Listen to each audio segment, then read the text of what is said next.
안녕하십니까. 반갑습니다. 저는 김현숙입니다. 잘 지내셨죠? 매일매일 살아있다는 게 되게 감사한 날들인 것 같아요. 자, 오늘은 또 우리 사랑과 경제권 전쟁이라는 이런 사례를 가지고 한번 또 나눠볼 텐데요. 사실 우리가 가정을 꾸려나가면 경제가 운영되어져야 되죠. 나라 경제뿐만 아니라 가정의 경제가 또 잘 이루어져야 원만하고 행복하고 또 윤택한 그런 생활을 할 수 있을 것입니다. 근데 여기 보니까 전쟁이라고 하는 거 보니까 뭔가 문제는 있는 것 같아요. 한번 사례부터 한번 살펴볼까요?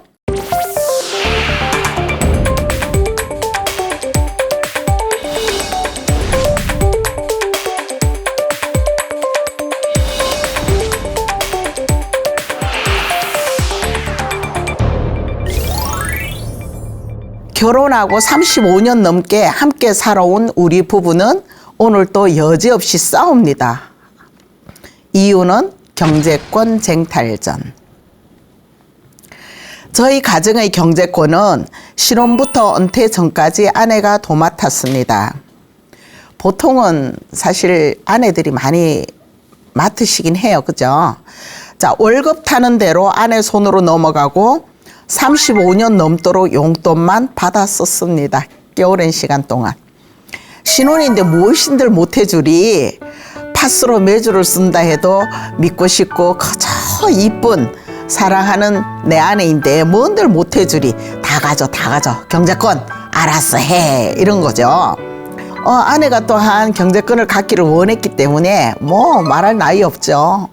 알아서 다 해라고 경제권을 맡겼어요. 자, 그때부터 경제권은 아내가 가지고 살림을 관리하기로 했죠. 그러다 보니 저는 달달이 용돈을 타서 쓰는 그런 모습이었습니다. 근데 용돈을 넉넉하게 주면 얼마나 좋겠어요. 친구들과 뭐 밥도 한 끼 먹고 이래야 되는데 용돈이 너무 빠듯해요.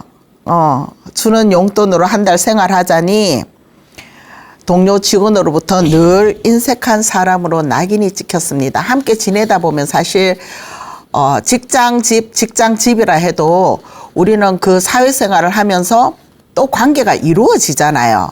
옆 사람 커피 한 잔 사주면 그래요. 2잔 얻어먹으면 1잔 정도는 사야 되고 3잔 정도 얻어먹어도 되지만 그래도 1잔 정도는 사야 되는 게 우리가 함께 사는 모습이거든요. 근데 돈이 없어요. 단 한 번도 안 내고 먹다 보면 관계가 멀어지겠죠.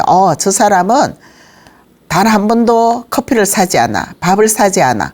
그러면서 점점점 거리를 두게 될 거예요. 한마디로 매일 보는 사람들과도 거리가 생기고 인색하다는 이유 때문에 함께 하기를 꺼려하는 경우도 발생하죠. 그러면 남자들이 사회 밖에 이제 직장에 나가서 그것도 힘든 일들을 하시잖아요. 다 돈을 번다는 거 거저 얻어지는 게 없다 보니까 힘든 일을 함께 하면서 옆 사람과의 관계에서 그 힘듦을 해소하고 지나간단 말이에요. 근데 이분이 좀 안타깝긴 합니다. 자, 일을 하다가 힘들 때는 유일하게 좋아하는 또 흡연 애연가신가 봐요.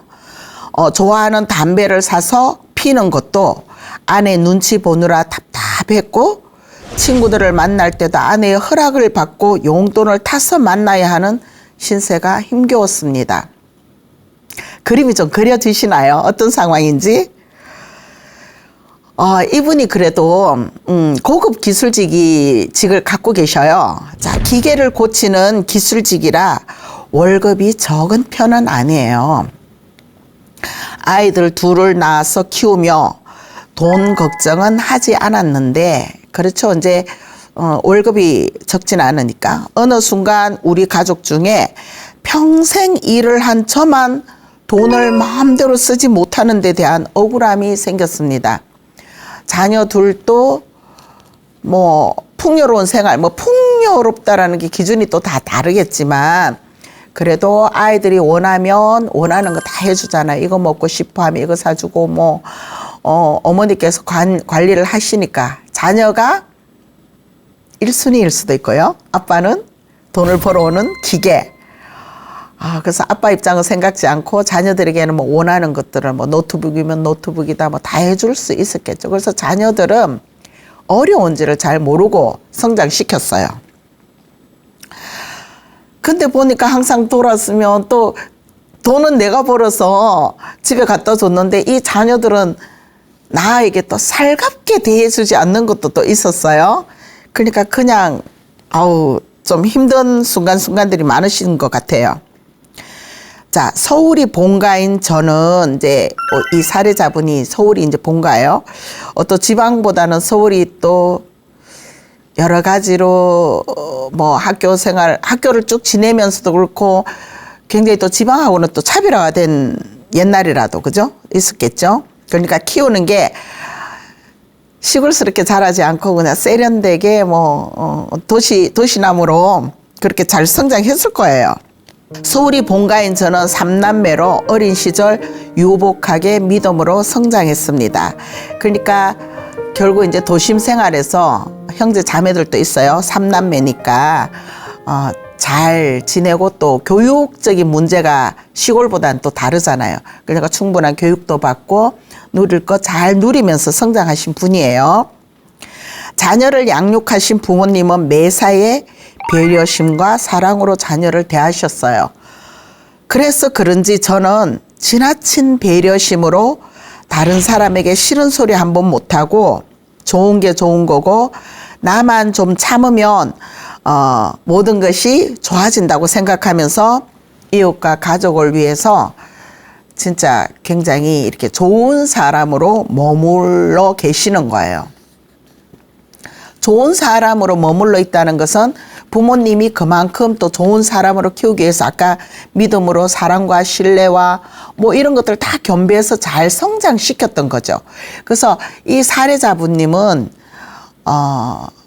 심성도 되게 이제 유순하게 또 이렇게 유복하다 보니까 우리가 좀 여유 있는 사람들이 보면은 여유 있게 자란 사람들이 보면 배품이나 이렇게 하는 게 또 여유로워요. 주변에 이렇게 보면 그죠. 물론 다 그러신 건 아니지만 대체적으로 그래서 굉장히 마음도 넓으시고 풍요롭게 그렇게 잘 성장을 해 오셨어요. 이분이 이제 그 기술직이라는 게 뭐 제약회사에도 이렇게 또 기술을 담당하는 부분이 있나 봐요. 그래서, 저는 제약회사를 다녔고, 누나는 간호사로, 남동생 부부는 다 교육사업을 하면서 잘 살고 있습니다. 그러니까 형제분들도 다 잘 살고 계셔요. 그러니까 남부럽지 않게 반듯하게 그 자리에서 최선을 다하시는 굉장히 성실한 형제 자매들이신 것 같아요. 그러니까 아내가 형제들도 또 이렇게 보여지나 봐요. 보여지죠. 경제도 보여지고 그 집의 환경 모든 게 보여지겠죠. 그 보는 것으로 만족하지 않고 자꾸 비교를 하는 거예요. 비교를 하는 게 문제죠. 그래서 우리는 옆집 없으면 다 행복하다 그래요. 삶이 항상 옆에 사람, 앞집 사람 이렇게 비교하다 보니까 우리가 힘든 거예요. 옆집 남편은 어떤데, 우리 신우는 어떻게 사는데 자꾸 비교하다 보니까 굉장히 조급증도 나고 빨리 가야 된다는 이런 생각을 많이 가지고 계시나 봐요. 자, 아내는 저희 형제들과 경제력을 비교하면서 사는지, 이제 이분이 장남이에요. 장남인데 형제들보다 경제적으로 자꾸 처진다는 것에 늘 불만을 내며 불만의 소리를 내며 어느새 주눅이 들어 살아온 것 같습니다. 장남이 옛날부터 또 어르신들 그런 말씀 하시죠. 장남이 잘 돼야 돼. 이러면서 우리 아주 옛날 어려울 때는 장남 하나를 위해서 밑에 동생들이 다 헌신하는 이런 모습으로 산 적도 있었어요. 그죠? 그러니까 장남이 반듯하게 잘 살고 형제들보다 더 우뚝 또 충분히 이렇게 배품을 할 수 있는 그 입장에 있기를 되게 바라시나 봐요. 또 맏며느리시잖아요. 그러니까 맏며느리로서 역할을 또 다 잘하고 싶은 굉장히 욕심이 많으신 분 같아요. 자, 이런 아내는 시골에서 태어나셨어요. 시골에서 태어나서 여기 또한 장녀로 자란 아내는 눈치도 빠르고 계산적이고 모든 사람들과 또 굉장히 친화력 있게 잘 지낸답니다. 성격도 되게 좋으셔요. 그리고 성격만 좋은 게 아니라 억척이라 그러나요? 게으름 피우지 않고 막 열심으로 사는 모습 있죠. 이 아내분의 모습도 좀 그려지지 않나요? 헛되지 않아요. 그냥 열심히 살고 자녀 위해서 최선을 다하고 헌신하고, 단지 내가 이렇게 열심으로 하는데 형제들보다 잘 살아야 되는데 자꾸 비교를 하다 보니까, 교사 두 분 다 교사인 부부는 그렇죠. 아무래도 공직에 계시다 보니까 교육 공무원으로 계시다 보니까 여러 가지 또 누리는 것들이 좀 있을 거고, 막 자꾸 이렇게 비교를 하나 봐요. 방학 때마다 놀면서 뭐 여행 가고 이런 것도 이제 막 보여지는 거죠. 근데 자기는 여행을 간 적도 없고 오로지 자녀를 키우면서 남편이 벌어다 준 돈을 관리하면서, 그리고 놀지도 않아요. 또 여기 약국, 슈퍼, 화장품 가게, 커피숍 등등 진짜 되게 억척이세요. 안 해본 곳 없이 열심히 사시는 분이에요. 그러면서 또 그 관리, 경제적인 관리도 다 하시고 주도권을 가지고 있는 거죠. 남편이 준 돈, 내가 번 돈 해서 가정의 경제권은 100% 이제 자기가 갖고 있는 거예요. 그렇게 알뜰하게 살다 보니 조그만 아파트에서는 우리 부부가 살고 집도 마련하셨어요. 그리고 또 한 채 마련하셨어요. 크진 않지만 작은 아파트에서 월세가 또 나오기 때문에 그렇게 가난한 살림은 아니라고 생각이 되는데, 우리 사례자분 생각이에요. 그러니까 우리가 충분히 살 집도 있고, 그리고 작지만 큰 돈은 아니지만 월세도 나오고 내 월급도 있고, 그 다음에 아내도 쉬지 않고 뭔가를 하니까 우리 집에는 여유가 있어요. 우리 객관적으로 봐도 여유가 있는 집이에요. 막 이렇게 쪼달리는 살림은 아니에요. 근데 뭐예요? 내 용돈은 그냥 거기서 거기 똑같아요. 조금 월급이 좀 오르고 형편이 좀 나아지면 여보 이거 좀 더 쓰세요라고 이렇게 얹어줘서 여유 있게 살아가게 해줘야 되는데 그게 없나 봐요. 다 여유 있게 사시는데 우리 사례자분만 이 용돈이 높아지지 않고 있나 봐요. 그러면서 아내는 항상 돈이 없대요. 맨날 돈이 없어요. 돈이 없다고 아들과 딸이 이번에 결혼하면서 또 목돈 들어가서 또 돈이 없고, 또 뭐 시댁에 뭔 일이 있어서 돈이 없고, 이래서 돈이 없고, 맨날 돈이 없는 얘기만 해요. 힘들 것 같아요. 그죠? 맨날 돈 하면서 앵앵거리고 자꾸 밖으로 나가서 뭔가를 하라고 이제 밖으로 내모는 거예요. 제 나이 68세. 이제 내일 모레면 70인데도 아내는 계속 돈을 벌어야 한다고 입버릇처럼 말합니다. 이분 되게 능력 있으시지 않으세요? 은퇴하시고 이미 수년이 지났음에도 불구하고 할 수 있는 사람이에요. 그 능력이 있으신 분이에요. 아내가 그걸 또 알아요. 그래서 놀면 안 돼. 당신 놀면 안 돼. 나가서 돈 벌어야 돼. 돈 벌어야 돼. 계속 돈 벌어야 된대요. 그래 벌 수는 있지만 나도 힘들다고 이래 힘들 수 있죠.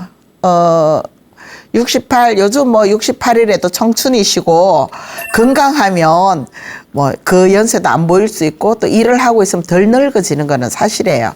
그래서 이분이 아마 건강도 하시는 것 같고 돈을 벌고 있으니까 일단 덜 늙으시고 또 능력이 있으니까 할 수 있는 거잖아요. 그러니까 능력이 참 대단하신 것 같아요. 회사는 진즉에 퇴직을 했지만 기술이 있는 터라 지방에 있는 다른 제약회사에서 내려와 기숙사 생활을 하면서 주말부부로 산 지 5년째 됐습니다. 그러니까 퇴직하시고 은퇴하시고 뭐 바로 한 조금 같이 있다가 지방으로 내려가신 거죠. 그리고 뒤늦게 그때부터 주말부부 하시는 거예요. 보통 우리 주말부부 하다가도 이 연세 되시면 올라와서 같이 행복하게 알콩달콩 살아야 되는 나이인데 그죠? 넉넉하지 않은 용돈으로 객지 생활을 하는데 눈치 보느라 밥도 사 먹지도 못하고 아내가 싸준 반찬으로 밥솥에 밥을 해서 한 주를 버티고 있습니다.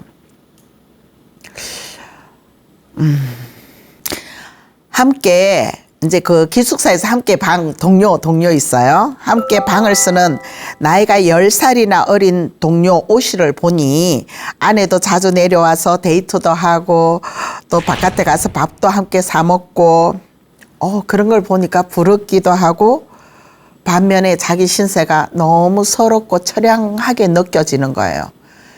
그러니까 아내가 있잖아요. 우리 사례자분님도 아내가 있는데 아내는 뭐 내려오진 않고요. 그냥 한 주 돼서 올라가면 일주일치 반찬만 잔뜩 해놓고 이제 이거 갖고 가서 드시오 뭐 이러나 봐요. 그러니까 안 그래도 이렇게 혼자 있으면 외로운데 진짜 옆 사람이 또 그렇게 알콩달콩 그러는 거 보니까 많이 부럽죠. 나도 아내가 내려와서 외식도 하고 손잡고 요 주변에 데이트도 했으면 이런 바람이 있을 거예요. 자, 서럽고 외롭고 이 나이에 쉬지도 못하고 굉장히 이제 자신을 돌아보니 신세 타령이 이제 막 나오는 거예요. 난 이게 뭐지라는 거죠. 자, 긴 밤을 혼자 보내자니 신세가 처량하기 짝이 없습니다. 근데 얼마 전에 장모님이 돌아가셨어요. 장모님이 계급 이렇게 뭐 건강하시다 갑자기 돌아가시는 바람에 이제 시골집에 또 재산이 조금 돼지 뭐 있었나 봐요. 시골집에 이제 땅을 팔아서 목돈이 이제 생기죠. 형제들이 나누어 가진 것 같은데 장모님이 돌아가셨어요. 물론 그 처가에 있는 형제 자매들이 다 있죠. 그러면 우리도 왜 장모님이나 장인 어른이 돌아가시면 형제 자매들 이제 결혼하신 분들은 다 같은 가족으로 하고 정산할 때 다 앉아서 같이 하고 막 함께 하잖아요. 근데 이분은 소외됐나 봐요. 사위는 뭐 열외가 돼 버렸네요. 그래서 얼마씩 나눠 가졌는지 그 땅판 가격이 얼마인지 뭐 어떻게 분배가 되었는지 전혀 모르시는 거예요. 근데 또 관여할 수도 없었죠. 우리 집이 아니고 처가집 일이라고 생각해서 뭐 끼워달라 나도 알고 싶다 이걸 하지를 못했죠. 왜? 이분 성품이 굉장히 유순하시고요. 그냥 참는 게 내가 좀 참으면 되겠지라고 하신 성품이었잖아요. 그러다 보니까 관여를 일체 안 하고 아내가 알려줬으면 참 좋은데 아내가 또 알려주지 않았나 봐요. 근데 아내를 이렇게 보니까 이제 새 옷도 좀 많이 사 입고 비싸다는 밍크도 막 사 입고 그리고 해외여행도 친구들이랑 막 다니고 그러는 거예요. 자신은 객지에서 주말 부부로 열심히 일하는데 아내는 놀러 다니는 낌새가 이제 보이고 뭐 이 변화된 막 그런 낌새가 보이니까 더 신세가 처량하죠. 나는 뭐지? 소외당한 느낌? 남편이 아닌가? 뭐 이런 생각 하실 수도 있잖아요. 뭐 장모님 유산이니 나설 일은 아니었고 내가 남편은 맞아? 그래도 나한테 얘기는 해줘야 되지 않나? 이거 마음속으로만 갖고 있어요. 마음속으로만. 물어보지도 않고 물어보지도 못하고 또 돈도 못 벌면서 여기저기 참견한다고 할까봐 진짜 말도 못하고 속만 끓이면서 별 생각을 다 하곤 한답니다. 밤만 되면 별 생각이 다 나시는 거예요.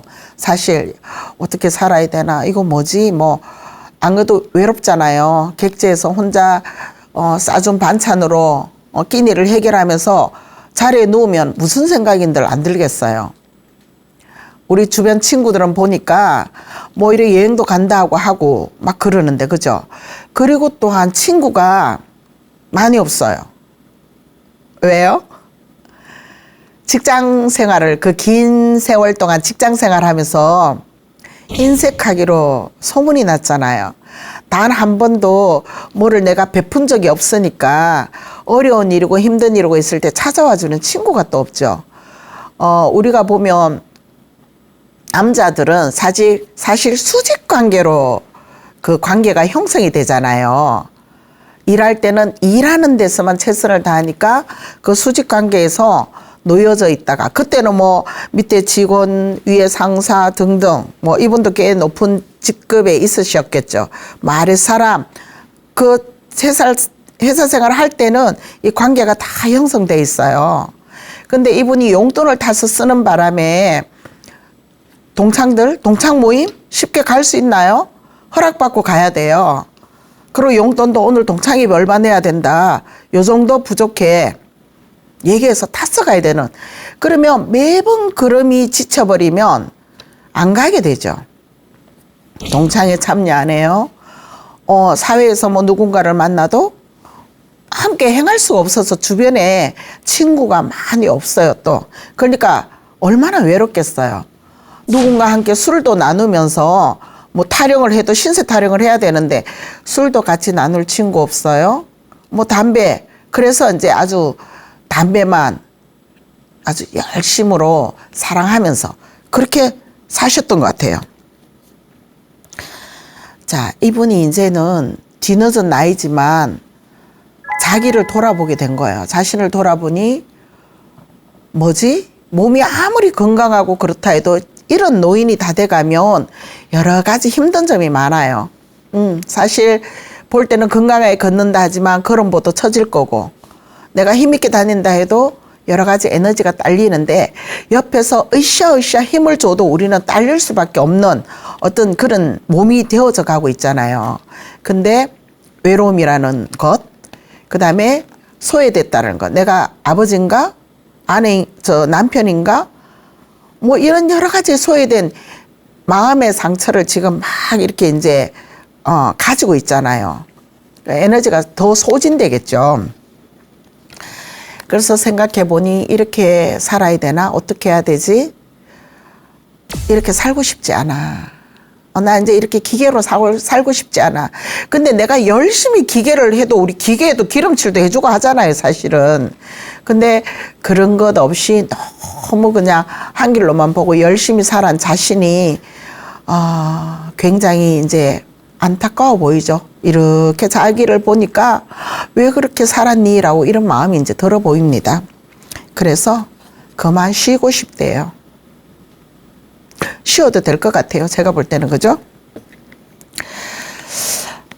자, 이런 사례가 사실 이분이 이 연세에 이제 이 사례를 보내주셨지만 사실 우리가 결혼을 하고 살다 보면 다 이게 돈이 이제 굴러가는 과정들이 있어요. 그죠? 누구는 벌고 뭐 같이 요즘은 또 맞벌이도 많죠. 다 돈이 들어오면 이거를 어떻게 잘 운용을 하잖아요. 경제권을 누가 가지든 뭐 같이 가지든 일단 경제권을 가지고 살림을 잘 이뤄내죠. 집을 살 것인지 뭘 할 것인지 그래서 다 여기까지 오셨을 거예요. 자, 여러분의 경제권은 누가 가지고 있습니까? 여쭤보고 싶어요. 저는요, 저도 결혼해서 제 남편이 저보고 관리를 하래요. 근데 저는 숫자 개념이 사실 없어요. 돈을 줘도 개념이 좀 부족해서, 좀 이렇게 뭐 명확하지 않아요, 사실, 성격상. 그래서 얼마를 썼나, 이거를 막 메모해 놓지 않으면 잘 모르죠. 그래서 가계부를 저는 쓴다고 썼어요. 뭐 콩나물 100원. 그 당시에는 진짜 100원어치도 콩나물 팔았거든요. 콩나물 100원. 이렇게 가계부도 썼어요. 근데 남편이 저에게 이제 알아서 해라라고 맡기고 나서는 제가 이게 쓴 거를 고스란히 적어서 저녁 되면 오늘 이렇게 썼어 라고 보여주고 오픈이었어요. 항상 열려 있었어요. 가계부가.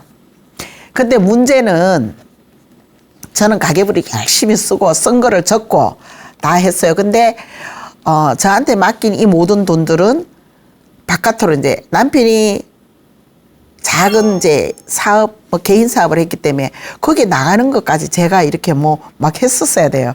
근데 이 수 개념도 없고 뭐 숫자 개념 빠르지도 않고 이런 저한테 맡겨서는 원활히 잘 되진 않죠. 주묵 구구식.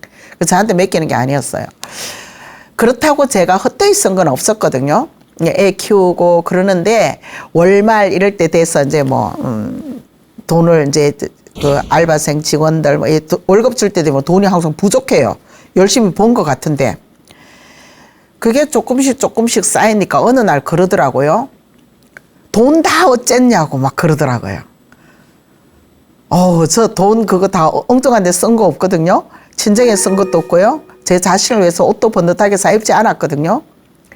근데 그 돈 다 어쨌냐고 이랬을 때 굉장히 황당하고 힘들었어요. 저도. 그래서 저는 이거 안 한다고. 나한테 이거 맡기지 말라고 던졌어요. 당신이 하셔요. 나 이거 못해요. 던졌어요. 돈을 맡겼을 때는 책임도 자신이 지고 싶지 않은 마음들이 있을 거예요. 그죠? 그냥, 뭐 잘 해주리라 또 믿는 구석이 있었을 거고, 내보다는 당신이 잘할 거야. 이런 것도 있었겠지만, 저는 사실요, 딴 주머니 찰 줄도 몰랐어요. 지금 이분이 보니까 딴 주머니도 못 찼어요. 저처럼. 그냥 고스란히 주고, 통장도 아내한테, 옛날에는 월급 통장이 나와서 그 자리에서, 기분이다. 라고 이렇게 좀 빼주기도 했던 그런 게 잠시 있었어요. 그 이후에는 이제 모든 것이 계좌로 이체되고, 계좌로 알림을 주고 하다 보니 정말 고스란히 다 드러나는 이런 경제를 살고 있었어요. 요즘 우리 자녀들은 보니까요, 각자 경제를 운영하던데요. 그러니까 외벌이는 모르겠어요. 외벌이는 뭐 벌어서 이렇게 같이 쓰는지 뭔데 이 맞벌이 부부들이 보니까요. 각자 경제를 하더라고요. 그리고 이제 큰 그림에서 뭐 대출금 이거는 당신이 내고 사소하게 뭐 강아지 밥 사고 뭐 이런 거는 내가 할게. 가정에 소소하게 드는 건 내가 할게. 이런 식으로 해서 좀 황당한 게 서로 이렇게 합치지 않고 각자 그렇게 쓰고 놀러 갈 때 뭐 너 얼마네? 나 얼마네? 뭐 이렇게 가고 이렇게 하더라고요. 요즘 세대가 저희들 때하고 되게 다르긴 해요. 다 그런 건 또 아니겠지만, 그죠? 옛날에는 사실 우리가 그 성 역할이 정해져 있었잖아요. 남자는 밖에서 일을 하고 여자는 살림을 살고 뭐 이런 성 역할 때문에 벌어다 준 돈을 여성들이 다 관리를 했어요. 대부분은 그렇게 하고 잘 뭐 이렇게 운영이 돼가 진짜 집도 사고 땅도 사고 하면 사람 잘 들었다 소리 듣고요. 또 어떻게 하다 좀 부족하면 사람을 잘못 들였더니 또 막 이렇게 비난을 하고 그 책임을 온전히 또 다 가져가야 돼요. 그죠? 여기 우리 사례자분님은 진짜 열심히 벌고 월급도 많았는데 우리 아내분이 너무 알뜰살뜰 하신가 봐요. 욕심도 많으시고. 그죠? 아니 세월이 오르면 물건값도 오르는데 그 용돈 인상도 좀 푹푹 해주시면 좋겠는데 그렇게 인색하게 살도록 어떻게 두셨을까요? 그 덕분에 자녀 잘 독립시켰고요. 결혼 잘 시켰고요. 집도 2채나 마련한 거는 맞아요. 그러면 이 아내분은 또 이 돈을 남편이 주는 돈을 펑펑 쓰지 않았죠. 여행도 못 가셨고 뭐 남들 다 가는 여행도 못 가신 거 맞는 것 같고요. 옷도 제대로 못 사 입으신 것 같긴 해요. 이 내용에 보니까. 밍크를 사 입고 옷을 사 입었다는 것은 그 얼마나 입고 싶고 갖고 싶고 하고 싶었던 것들이었겠어요. 근데 남편에게 요만큼의 용돈을 주면서 자신한테 지장하지도 않으셨던 굉장히 진짜 근검절약 성실하신 분인 것 같아요. 우리 또 그 당시에 보면은 근검절약이죠. 지금 우리가 왜 베이비붐 세대라고 하죠. 이제 지금 70, 60 넘으신 분들. 또 낀 세대라고도 하죠. 윗분 부양해야 되고 아래 우리 자녀 또 잘 양육해야 되고 그러다 보니까 이 낀 세대들은 사실 내가 누리고 싶은 것들을 다 못 누리고 사셨던 분들이세요. 자녀를 위해서 헌신하고 허리띠 졸라매고 그리고 무조건 대학은 시켜야 되고 이 세대들이 특징이 좀 그렇잖아요. 자녀를 위해서 살고 그다음 위에 우리 부모님을 위해서 최선을 다해야 되는 그러다 보니까 자기가 없는 삶을 사신 분들이 많으셔요. 사실. 그리고 그때는 또 이렇게 졸라매면 허리를 졸라매면 뭔가가 남았어요. 집이 남잖아요. 요즘하고 또 요즘 젊은 세대들에게 말하면 그렇게 알뜰살뜰해도 집 한 채 마련하기 힘들다고 얘기를 하죠. 근데 이때는 내가 한 만큼의 뭔가가 드러났기 때문에 이렇게 할 수밖에 또 없었어요. 그래서 이분들도 집을 또 그렇게 가질 수 있었고요. 그죠? 자, 옛날이나 지금이나 사실 이 경제권은 어쩌면 지금도 다툼을 하고 있는 집들도 있을 거예요. 이 경제권을 누가 가지냐. 그래서 신혼초에 기싸움이라는 게 사실 경제권 쟁탈전일 수 있어요. 그래서 이 돈의 문제는 가정에 화평을 줄 수도 있고 또 불화의 요소도 되기도 하죠. 그래서 잘 운영하면 화평이고 조금만 삐걱거리면 진짜 돈 때문에 헤어지고 싸우고 이런 경우 참 많잖아요. 여유가 없으면 마음도 빈약해지고 근데 또 그 미래의 여유를 가지기 위해서 현재 너무 긴축 경제를 하다 보니 그 속에서 또 사람들 마음이 또 빈약해지는 이런 것들이 바로 돈의 영향력이랄까요? 그런 것 같아요. 돈 없이도 행복하면 참 좋은데 그죠? 적당히 운영하고 우리가 적당히 한다는 게 힘든 것 같아요. 돈은 많아도 문제, 없어도 문제라고 하죠. 그래요. 저도 돈이 없을 때는 머리도 아프고요. 막 힘도 들고 막 그러던데 이 돈을 함께 잘 운영하는 방법을 처음부터 잘 가졌더라면 얼마나 좋을까 이런 또 안타깝고 또 그런 생각이 좀 들긴 합니다. 자, 이 주도권 싸움을 여태 하고 있어요. 결혼부터 지금까지. 그러면 지금도 저는 늦지 않았다고 생각하거든요. 주도권 싸움을 이제 멈춤했으면 좋겠어요. 그리고 이 부부가 서로 미워하고 싫어하고 또 이런 거 이분도 헤어져야 되겠다 이런 마음은 또 없어요. 그러니까 불평 불만 없이 두 분이서 살아오신 거는 성품 탓이 많죠. 사실 두 분이 성품이 다 좋으셔요. 너무 근검절약하는 아내와 너무 자기 생활을 평생을 진짜 자기 개인 생활을 없이 살아왔던 이 두 부부 간에 갭이 너무 이제 좀 이 텀이 너무 멀어졌어요. 돈을 벌어오면 진짜 하다못해 파티라도 하고 기분이야 라고 이렇게 좀 해줘서 원만히 꾸려갈 수도 있었을 텐데 그죠? 그래서 이 나이에도 이분이 이제 되게 힘들어 하시는 것 같아요. 그런 행복하게 같이 여가도 즐기고 이랬다면 이런 사례가 또 올라올 수 있을까요? 그죠? 드러나는 가정 불화는 없었어요, 이분들. 돈 갖고 싸우는 것도 없었어요. 자녀들 앞에서 다툼도 없었고요. 남이 보면 다 가지신 가정이죠. 자녀 잘 키워, 집 두 채 가져. 남편 지금까지 일하고 있어.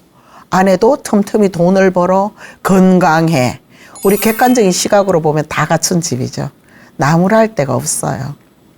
근데 우리 이 사례자분 속은 골마 터졌네요.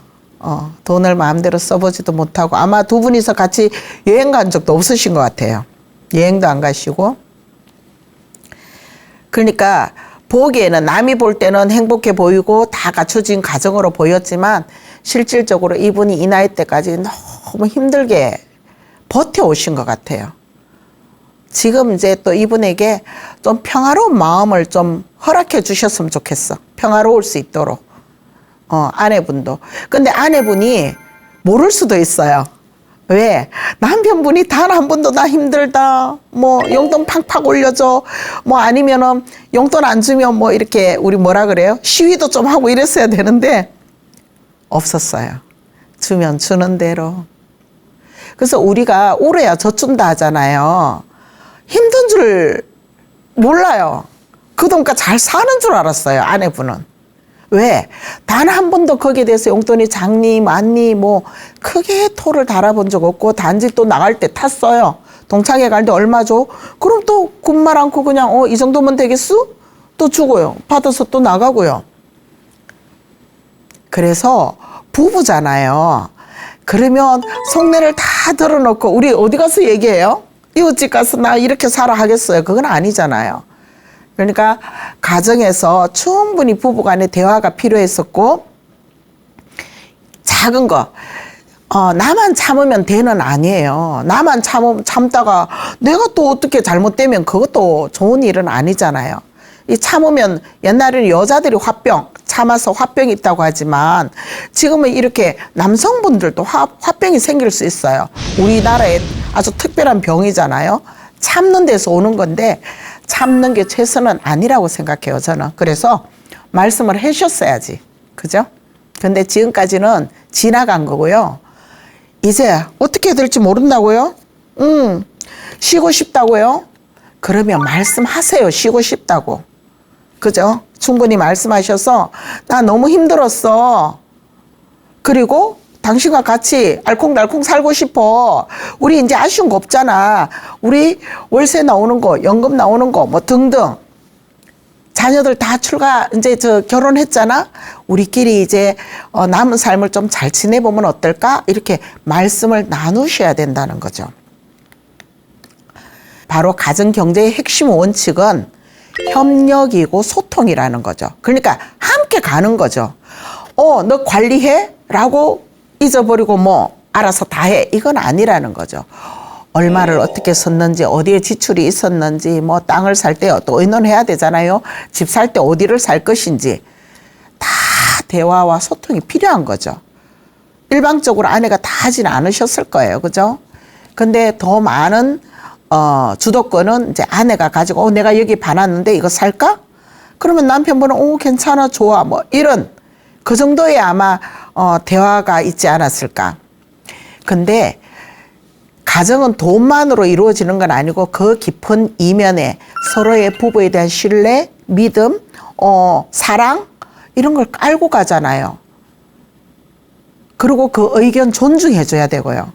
그리고 내 말을 충분히 말할 수 있는 그 환경이 주어져야 된다는 거죠. 그러니까 아내가 혼자 주도적으로 하니까 이 남편이 말도 또 잘 못했을 수도 있겠죠. 잘하니까, 잘 해왔으니까. 아무리 잘해와서도 내 속에 있는 것을 조금씩만 덜어냈다면 더 행복하지 않았을까라는 생각을 해봅니다. 행복하고 건강한 삶을 위해서는 이 협력, 가계에 대한, 가계부 좋죠? 서로 써서 오늘 이렇게 썼어. 지출이 이만큼 많았어. 요거 좀 절감해야 돼. 전화비가 많이 나왔네. 전기세가 많이 나왔네. 요거 좀 절약해야 돼. 불 좀 소등 잘하고 살자. 등등. 이런 것들을 함께 나눠가면서 해왔었어야 되는 거죠. 그래야만 더 행복해질 수 있는 부분인데 놓치신 것 같아요. 예산. 자, 우리 자녀 결혼식 할 때는 우리 수중에 이렇게 있고, 어떻게 할 것이다. 예산, 지출 관리, 그리고 어떻게 할 것인지, 우리 보통은 다 그렇게 하잖아요. 다음 달에 어머니, 칠순잔치가 있으세요. 그러면 이때는 얼마를 지출할 것이고, 이렇게 꼭 서면으로 안 해도 우리는 말을 하면서 이 정도 예산? 아니야. 이번 달에는 여기 병원비 좀 나갔어? 돈이 좀 부족해. 그러면 여기서 조금만 줄여서 이렇게 하자. 등등 이러한 얘기들을 가정에서 늘 해왔었어야 된다는 거죠. 근데 이 가정이 제가 아쉬운 거는 그렇게 사소한 것도 소통이 원활히 이루어지지 않았다는 거. 워낙 우리 사례자분님이 말씀이 잘 없으시고 만사 오케이 그냥 좋으면 좋다라는 이 성품으로 그냥 다 맡기고 가다 보니까 혼자 가슴 아픈 이 상황들만 만들어졌어요. 그러니까 아내는 또 그런 남편이 뭐 잘못했다고 뭐 하지 않으니까 또 잘하고 있었고, 그죠? 그래서 그냥 하던 대로 했을 뿐이에요.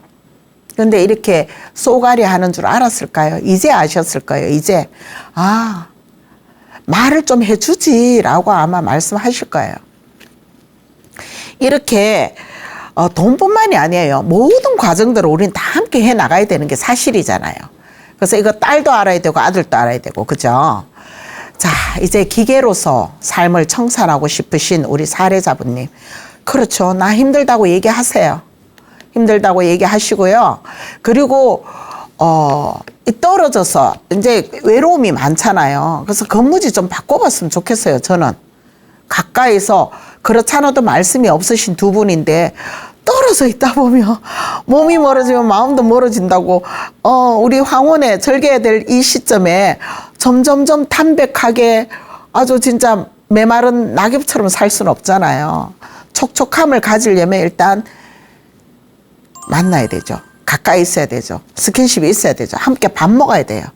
밥 먹으면서 짠이 싱겁니 등등 사소한 것도 작은 다툼일 듯 하지만 그런 것으로 서로 알아가지고 맞춰주려는 노력들이 필요한 거예요. 그래서 근무지가 거기만 있는 건 아니실 거예요. 그죠? 그래서 가능하셔서 아직 일을 하실 수 있는 그 능력이시잖아요. 그렇다면 가까이 좀 알아보고 집에서 출퇴근하면서 오매 가며 인사할 수 있는, 아침에 나갔다 저녁에 오는 아주 우리 이상적인 모습이잖아요. 하루 종일 집에 있으면 다툼이 있을 텐데 아침에 나갔다 저녁에 들어오면 얼마나 좋아요.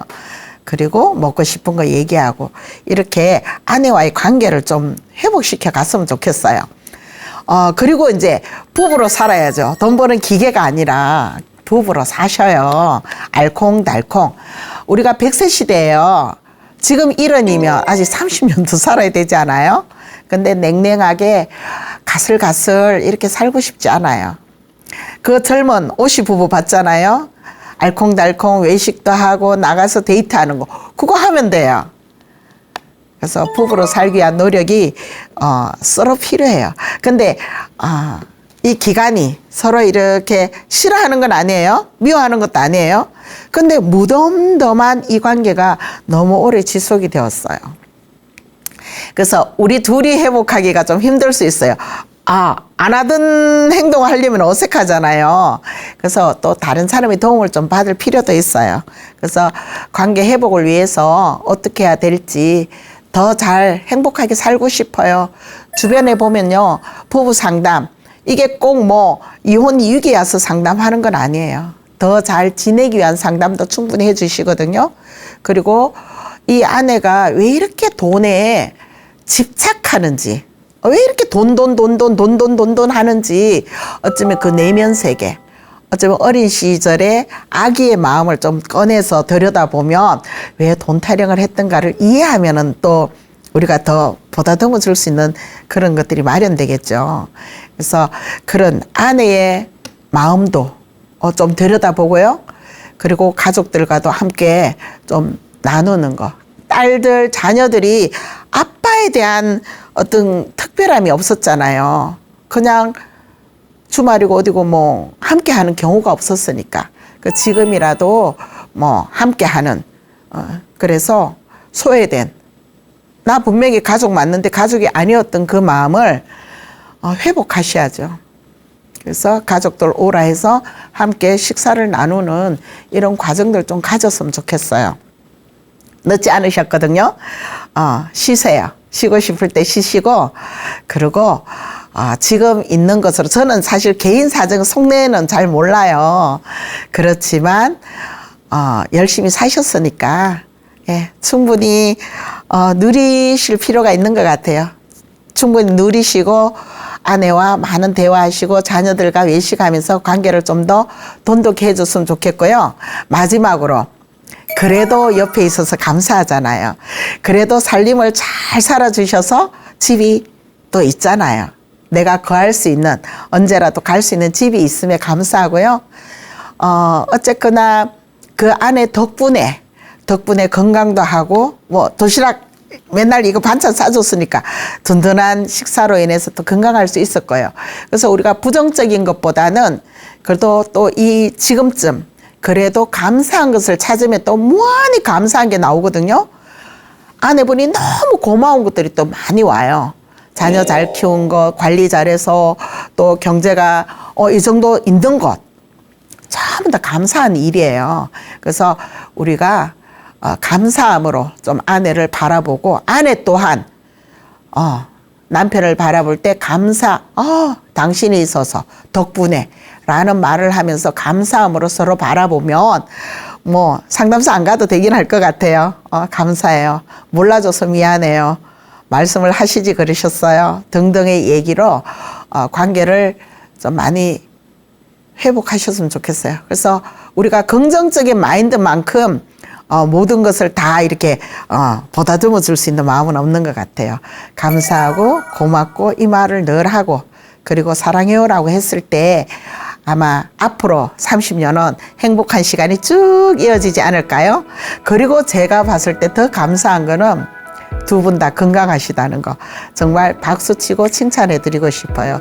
이 건강 계속 지키시면서 이 가정에 큰 화평, 화목이 있으시길 바랍니다. 감사합니다.